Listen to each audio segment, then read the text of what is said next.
Hi மக்களே! இப்போ நம்ம எங்கே இருக்கோன்னா, தென்காசி மாவட்டத்தில் பெஸ்ட்டு ஃபால்ஸான குற்றாலம் வாட்டர் ஃபால்ஸில் தான் நம்ம இருக்கோம்.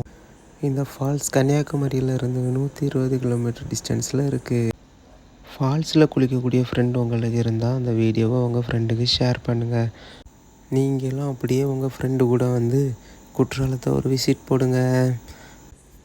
நம்ம வீடியோவை ஃபஸ்ட் டைம் பார்க்குறவங்க மறக்காமல் சேனலை சப்ஸ்கிரைப் பண்ணிவிட்டு பாருங்கள்.